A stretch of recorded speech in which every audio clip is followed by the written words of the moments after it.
안녕하세요. 보모 퍼스트 정형외과 대표원장 정형외과 전문의 은동찬. 통증의학과 전문의 하은지입니다.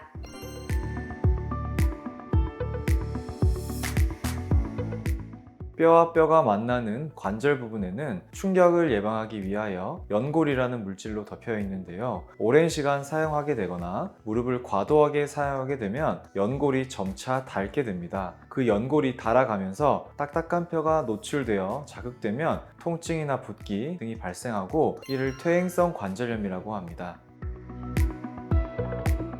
이름 자체에서 보이듯 오랜 시간 사용하면서 발생할 수 있는 질환입니다. 운동선수처럼 무리하게 사용하시는 경우에도 퇴행성 관절염이 조기에 발생할 수 있지만 일반적으로는 오랜 시간 동안 나이가 들면서 사용량이 누적되어서 발생하게 됩니다.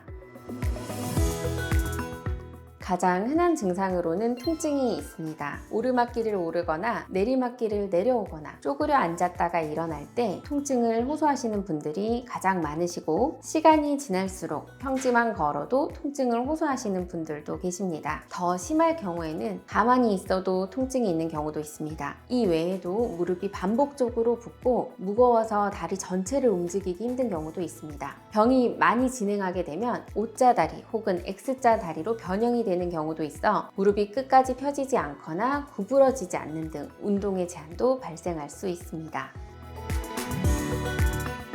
정확한 진단은 병원에 내원하셔서 무릎 엑스레이를 찍어 보시는 게 가장 확실한 방법입니다. 어느 정도 관절염이 진행하게 되면 연골이 많이 닳아 뼈와 뼈 사이의 간격이 좁아지는데요. 이는 엑스레이 상에서도 확인할 수가 있습니다. 하지만 엑스레이 상 명확하게 보이지 않고 통증과 붓기 등의 증상만 존재하는 초기 관절염의 경우에는 MRI, CT 등의 정밀 검사가 진단에 도움이 될 수 있겠습니다.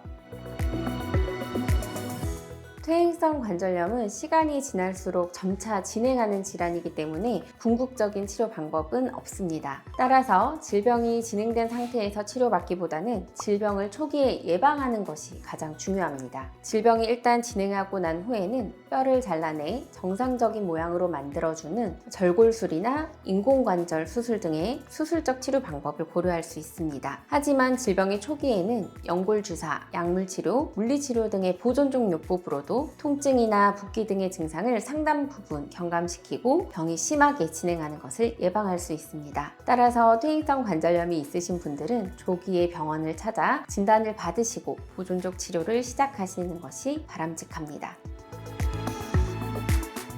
퇴행성 관절염은 1기부터 4기까지 진행 단계를 나누게 됩니다. 보통 2기에서 3기 정도의 중등도 관절염이 있으면서 슬관절 내반 변형이 동반되어 있고 연골주사, 약물 치료에도 호전이 없는 분들은 근위경골 절골술이라는 수술 방법을 통해서 O자 다리를 반듯하게 펴주는 수술이 필요합니다. 하지만 3기를 넘어 4기까지 진행된 관절염의 경우에는 인공관절 전치환술이 현재로서는 가장 효과적인 치료 방법으로 알려져 있고, 관절 상태에 따라서 관절의 절반만 치환을 하게 되는 인공관절 반치환술이 시행되는 경우도 있습니다.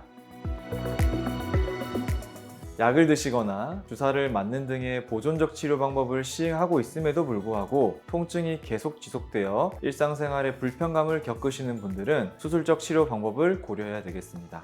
병원을 다니면서 치료를 받는 것도 중요하지만 무엇보다 가장 중요한 것은 적절한 운동과 생활습관 교정입니다. 무릎 관절염 초기 환자분들 뿐만 아니라 수술을 이미 받으신 환자분들도 무릎 주변 스트레칭, 근력 강화 운동을 꼭 하셔서 오래오래 건강하게 무릎을 쓰실 수 있길 당부드립니다.